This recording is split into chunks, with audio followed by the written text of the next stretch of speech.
sound okay? Right now on News 12 New Jersey, the mayor of Hoboken will not be seeking a third term, while Don Zimmer says it is time to step aside. Plus, thieves break into a museum and make off with more than $30,000 in precious stones.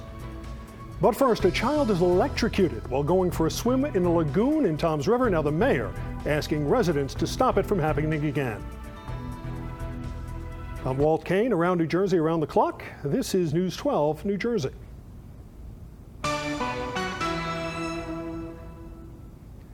You can't see it, but it can kill you, and the only way to stop it is prevention. News 12 New Jersey's Jim Murdoch looks into how an 11-year-old girl was electrocuted in Toms River while swimming in a backyard lagoon. It's what we do. This is our backyard here. Thousands of homes in Toms River sit along lagoons, just like these in the neighborhood where 11-year-old Kayla Matos of Newark died Saturday night after she was electrocuted by a charged boat lift behind this home. Toms River Township issued a permit for the lift in 2001, but when new homeowners moved in 2004, the lift sat unused, the danger unseen until now. Water is a conductor, especially salt water. You know, the more salt you add to a conductor, to water, the more conductive it is. Electrical contractor Joe Nardini says corrosion can cause shorts in the circuit, allowing the dock, boat lift, and even the water to become charged. 5 years ago, Superstorm Sandy left this entire neighborhood under several feet of water. Now, Nardini says it only takes a couple hours for wires and electrical boxes to be submerged to cause serious corrosion.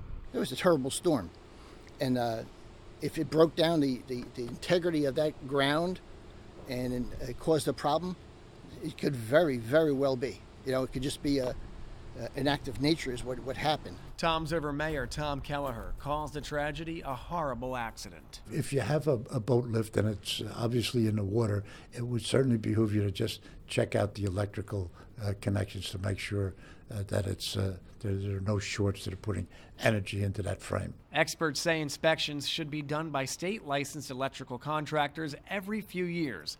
If a boat lift goes unused, there are simply no warning signs of a problem. In Toms River, Jim Murdoch, News 12, New Jersey. Now, according to the Electric Shock Drowning Association, people should not swim around docks, marinas, or boat yards. The organization is also urging owners to install no swimming signs in those areas. Temperatures today under mainly sunny skies, warming to the middle and upper 80s. Newark, one of the warmer spots this afternoon when those temperatures reached for 87 degrees. Normal afternoon high is usually around 83. The record, safe for another year, 98, set back in 2012. We're still looking at temperatures in the low and middle 80s, about 80, 85 will do it. Mainly sunny skies with a few fair weather cumulus clouds out there. We are going to keep an eye on some energy off to the Great Lakes. This area of instability is going to pivot in our direction, and we could be looking at a few widely scattered storms in the forecast for tomorrow. Otherwise, it's gorgeous out there right now. Going into tonight, temperatures will back down into the middle 60s. Tomorrow afternoon, we warm it up again to the middle 80s with a little smidgen of humidity and that instability that I just showed you over Michigan. That could initiate a few widely scattered late afternoon storms. We'll have another update in the next 10 minutes. Right now, Walt will send it back over to you.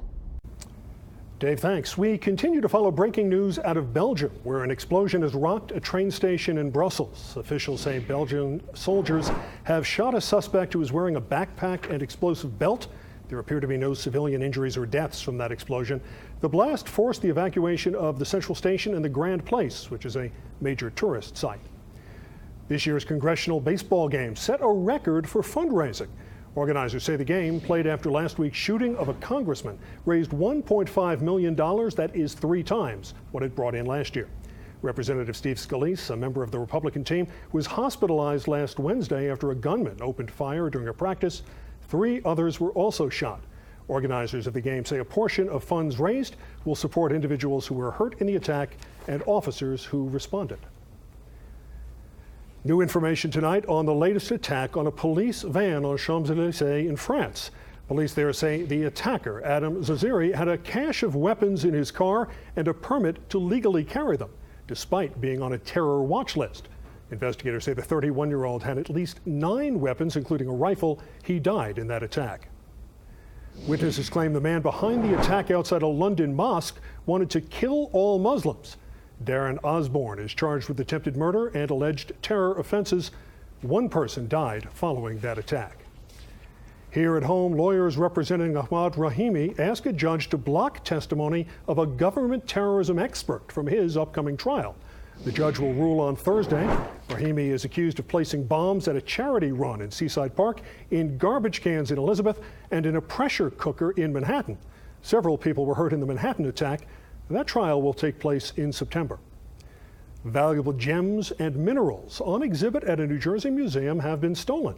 The theft occurred at the Franklin Mineral Museum in Franklin Township, that is in Sussex County. Police say the culprits broke in through a second-floor window, came down on a rope, and made off with the items, which are worth at least $30,000. The curator discovered the heist yesterday morning. In the meantime, we're just waiting for the police to investigate, and hopefully, if they're able to recover the items taken, that would be wonderful. If not, we are still planning to open up this weekend for visitors. Police are not sure how many thieves were involved, but one suffered a severe cut and left a trail of blood. An alleged meth dealer is off the streets in Ocean County. The prosecutor's office arresting 58-year-old David Dixon of Manchester. Dixon is accused of selling large amounts of methamphetamines in the Ocean County area. Police say he was dealing and storing the drugs in his car. He faces numerous drug distribution charges. Well, after serving the city for 8 years, Hoboken Mayor Dawn Zimmer will not be seeking re-election, who she says should take control of the city. Plus, President Trump's approval rating continuing to drop in the latest polls, what voters say bothers them the most about his presidency.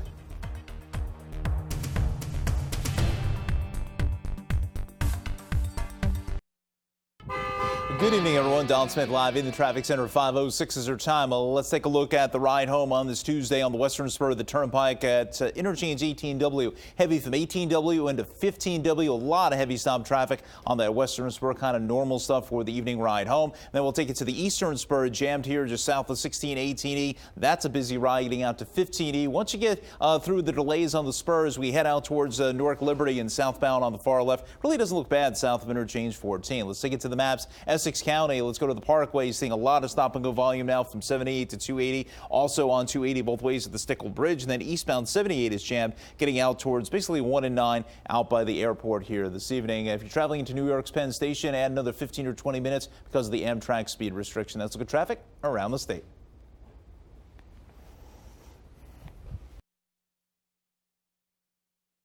The road to the real news of New Jersey. About the robbery last night. You have to be in New Jersey every day. We're on our way. Building local connections and trust. What have you noticed about it? To get all sides of a story. Part of the whole plan. Being there. For the pivotal moments. Affects New Jerseyans as well. And being ready to deliver 24/7. A major emergency response. The real news of your town. In Belleville. In Galloway. Newark Airport. Is on News 12 New Jersey. Around New Jersey. Around the clock.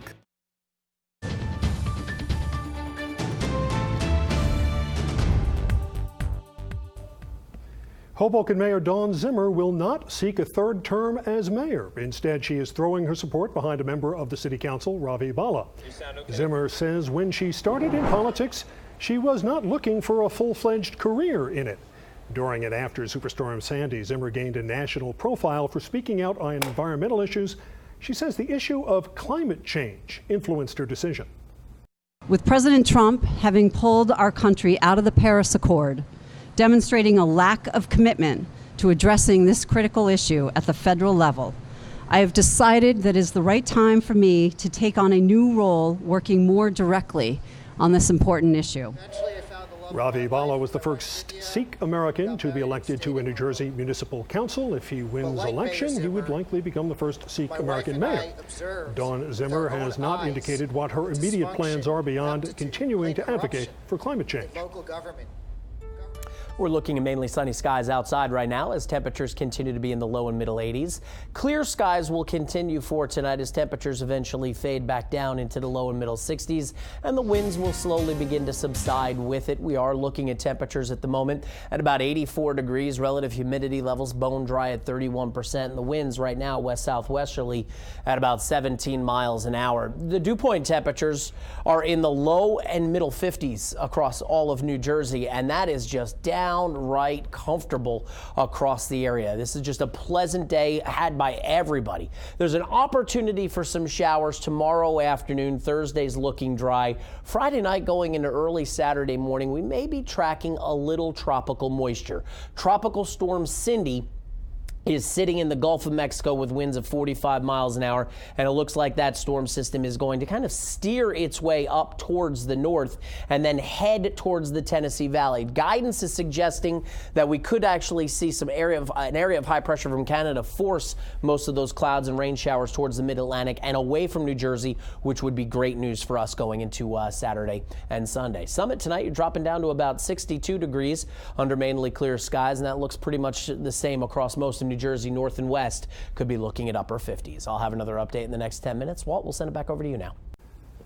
Thank you, Dave. The White House plans to introduce its tax overhaul during the first 2 weeks of September. President Trump's top economic aide, Gary Cohn, says the administration wants to bring a finished tax bill to the House and Senate rather than prolonging talks after introduction. So far, the administration has only released a one-page outline of a plan that would lower tax rates and simplify the tax code. The president today welcoming the president of Ukraine in what is being described as a drop-in visit.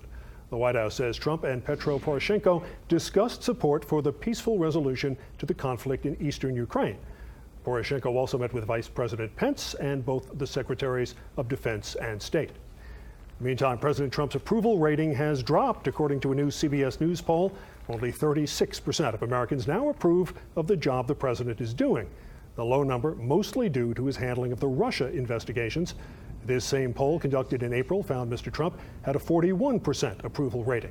The poll also found 56% of voters believe Special Counsel Robert Mueller's investigation will be impartial. A U.S. lawmaker is calling for a travel ban to and from North Korea. Tennessee Senator Bob Corker's request comes after the death of a student who was held prisoner in that country. Otto Warmbier died yesterday, just days after North Korea released him from detention. He was in a coma at the time of his release. He had been accused of trying to steal a propaganda banner while visiting with a tour group, and he was convicted of subversion. Governor Christie says Chris Wray will remain his attorney unless and until he gets sworn in to run the FBI. Wray's firm, King & Spalding, collected more than $2 million since Christie hired him to represent the governor during the Bridgegate investigation. Wray, of course, is the man who failed to release the cell phone used by the governor at that time. It reportedly contained text messages between Christie and a former staff member. Meantime, Wray's bio on his law firm's website is stirring some controversy. It used to say that in 2006 he represented an American energy executive who was being criminally investigated by the Russian government. But that item has since been removed. The spokeswoman says Wray made the change before he was being considered for any government position. The firm's website does still say it has represented companies in deals with the energy sector in Russia. Governor Christie continuing to tout his decision to raise the gas tax even as he announces a major project along I-95 throughout Mercer County. How that might impact your commute. Plus, NJ Transit ambassadors out in force in Union County as some big delays are in the near future if you're one of the commuters who rides the rails in that area.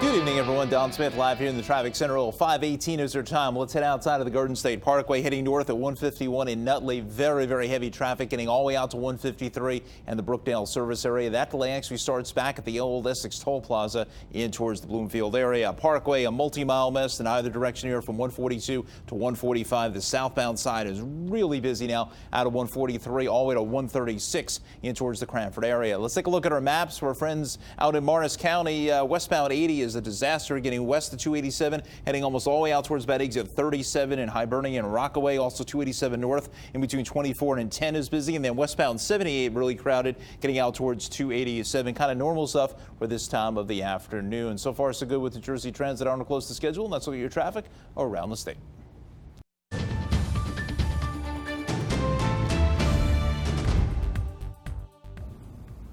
NJ Transit is preparing its customers for Amtrak's repair work at New York Penn Station this summer and the service changes that will go along with that. NJ Transit ambassadors were at the Summit Station in Union County to hand out information to commuters.